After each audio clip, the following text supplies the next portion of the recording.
Hello and a warm welcome to Talking Stocks. I'm Gugulethu Cele. Also in studio is our Anchor Capital guest, Peter Armitage and Sean Ashton. They're both from Anchor Capital to give us their expert insights into analysis into both JSE and global listed companies. Now today we're talking about South Africa's largest building supply retailer, Cashbuild. The company has been listed on the JSE for almost 30 years. Good to have you both, gentlemen. Now, Sean, usually when we think about Cashbuild, it's one of those stores that one often wonders if it is really quite a strong profit driver. But give us more perspective into the company and its supply to South African consumers. Sure. So Cashbuild is, as you've mentioned, the largest retailer of building materials and related products in South Africa.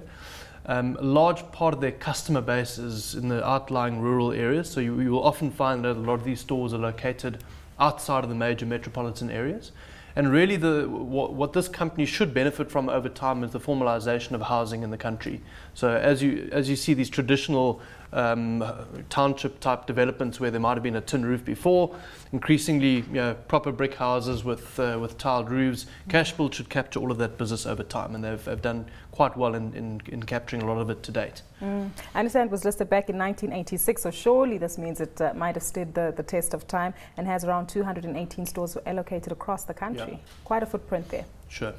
Yeah, and I think it's important to realize that the footprint didn't grow materially in recent years. I think management probably became a bit gun-shy about the environment having been quite soft, and I think arguably a couple of years ago they lost a bit of market share to Spar's Build It, but you're seeing a bit of a rejuvenation in their build-out of their business. So recently their footprint has accelerated by probably 10 to 15 stores per annum over the last year or two. So between kind of 5 and 7% space growth from a store perspective, which is quite strong. Peter, when we look at the metrics, do they make sense, especially given the fact that it is facing quite a bit of competition? I think Massmart's Builders Warehouse is also one that supplies similar products as Cashbuild does. Yeah, I think it's a slightly different model. Builders Warehouse tends to be quite a lot bigger. Typically, Massmart's format is bigger stores where they try and get the benefits of critical mass. Cashbuild are prepared to have a smaller store. They've got smaller store formats in the smaller areas. And it's unlikely that Builders Warehouse is going to go and replicate a 240 store footprint. So there's still opportunity for growth. And another interesting thing about the business is you've got it was a high flyer on the market for many years. It was growing at 30-40% for quite some time because it's a model that works. I mean, it's quite predictable what a new store will do. So they've got this model which is a nice return. It's all in cash, as the name suggests. So they've never had any of the kind of credit worries. And they've had that model and stamped it out for many years. You then have a lesson we can learn from all companies where the chief executive officer of the business can determine what happens to the business. And as he got closer to his retirement, he became more conservative and they stopped opening new stores. And as Sean was indicating, the new management came in and they started with a breath of fresh air and said, let's get started on the new store growth again. So you had Cashbuild flatlining for quite some time as the growth is quite stagnant. But I think re-entering quite a nice growth phase. It's interesting because you also allude to their CapEx spend is almost made back in less than 2.5 years with regard to the cash generated from its new stores. Yeah, I mean, depending on location, a typical store should have a payback period of 2 to 3 years, which means that the business model itself should generate a 30% return on equity over time. So it's a very, very high return business model. Fast payback on capex itself, and your capex is really limited to store fit out. They'll tend to lease a lot of the premises that they operate from, and it's a capital light model in the sense that you, as Peter alludes to, you don't sell on credit predominantly. I mean, they do have some third party credit, I think through Nedbank that used to supply, but really their sales are cash sales, and your stock tends to be largely funded by creditors. So the working capital cycle is very, very short and it tends to generate a lot of cash. So earnings principally convert into cash. There's not much working capital investment. When we take a look at profit drivers, the store's revenue contribution, I see 2013 did take a bit of a knock. There was that part of the macroeconomic environment in South Africa. Yeah, I think the environment was quite slow. Their volumes, if I recall, from that particular year were actually down. They probably had a bit of inflation, but volumes were down in real terms. And what you're starting to see now is a combination of quite strong store rollout. So the last reporting period, new stores would have contributed about 6% to revenue growth. Existing stores probably another 6% or so, of which half would have been inflation and half would have been volume. So it's never been a business with huge product price inflation coming through the base. They obviously try and control the price increases. But it's encouraging to see some volumes returning to not only new stores, but existing stores as well. And that was a challenge that they faced a couple of years back. When you look at the volumes versus inflation, is that an area of concern maybe? Not really. I mean, it's broadly evenly split right now. Yeah? So as long as you can get 3-4% volume growth and a bit of inflation into your stores. Yeah, the trick for this business is that most retailers with this type of model, your single biggest cost is people and the leases that you have in your stores. And those costs tend to run at kind of 7 to 8% escalations per annum. So you want to be running your business model should run at that kind of trend rate of growth in terms of same store sales growth. If you're not managing to get there, you could have a bit of a margin squeeze. And as we know, brand new stores are quite profitable. So as you add new stores, so your turnover growth is quite strong and your profit growth is strong. You just don't want to be stagnant in this environment in terms of not adding new stores. Then you start going backwards. Pete, I'm sure you agree, and is it clearly a model that works regardless of how the consumers are under pressure? Because we always hear about those trends. Yeah, I think, they started off really at the bottom end of the market, so servicing the lower LSMs. And in South Africa, you can have quite different dynamics from time to time in terms of the different segments of the market. Where inflation sits, who's got debt, the micro-lending crisis had an issue at a certain segment of the market. They've more recently moved into and opened stores in the more affluent areas, so they're a bit more exposed to the kind of credit cycle at the top. But what you tend to find is, the kind of rump of their business, the core customer, is one who has started a house, is slowly adding on to it, is allocating some money every month to a bag of cement and some bricks and, adding on a room and developing. And that trend, we think, will continue for many, many years. And that sort of spend, quite a bit of it is, some of it is grant money. It's guys sending money back home. And once somebody started building, that can slow down a bit, so you can have some cyclicality. But we quite like, it's your typical, the foreign investors have always liked it, because it's kind of quite a nice emerging market share, where it's the story of the developing lower class moving into the middle class. As they start to create a bit more wealth, they've got a bit more discretionary spend, they're developing their asset, they're developing their house. And you can kind of picture why that would continue for quite some time.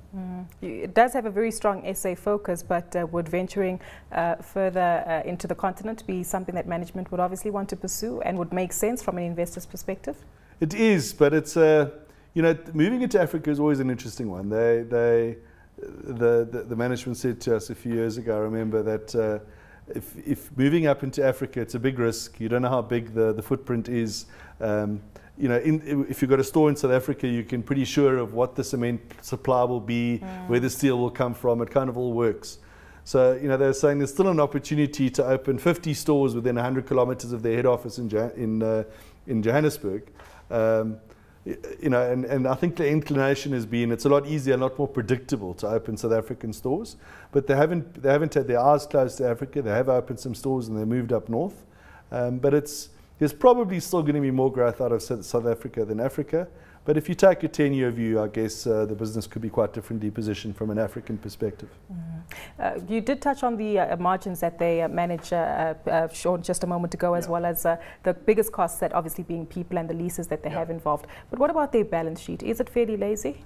The balance sheet's very lazy. It's been a criticism that we've had of the group in the past, in the sense that, on the face of the balance sheet, you'll see R1 billion worth of cash, which looks very high. In reality, it's probably closer to an average figure of 750 million rand.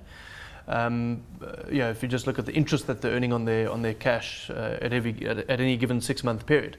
But certainly, they could distribute a lot of that cash to shareholders. It's roughly 32 rand a share. To put that into context, the share price is 230 rand, so more or less 12 to 15% of the value of the company is actually net cash. I think that this is a very conservative management team. They will tell you that they want to retain a lot of the cash for growth. We actually think that the realistic path of store developments can be funded through internally generated cash flows, as well as the dividend flow. So I think that that's a number that's unlikely to shrink. I think that cash balance will only grow. And unless they become a lot more generous with dividend payouts or declare a special, for example, I think you're going to see that cash building up. And we don't typically like to see very lazy balance sheets. We like capital management companies that are active with capital management. But certainly buying back shares is not really an option for these guys, in the sense that the liquidity of the companies or of the share itself is relatively tight as well. Why is that, Sean? Who are there's no real major shareholder from what I can recall. Yeah, there aren't really any major shareholders, but from a market cap perspective, it's still relatively small. I mean, we're talking about a 6 billion rand business today, and that's after the share price has run the way it has. So this is still a small company in the context of the overall market. Let's talk about that share price, because I understand that you didn't expect it to breach 200 rand a few months ago, and just over a year ago it was sitting at 118 rand. Yeah, so it's run significantly, and I think a lot of that is as a result of results having vastly exceeded people's expectations. So when you look back a year ago, I don't think anybody was forecasting 30% growth for this half year that we saw.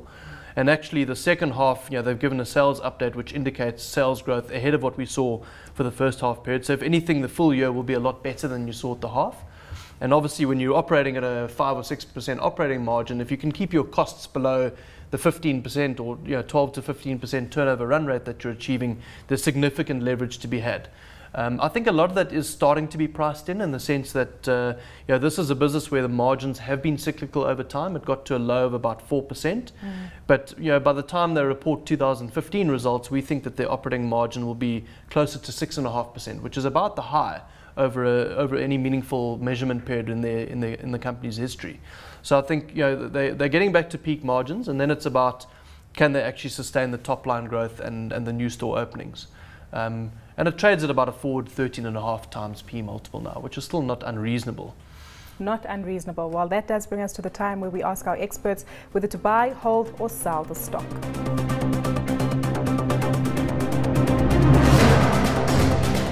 Pete, let's start with you. Buy, hold, sell, Cashbuild?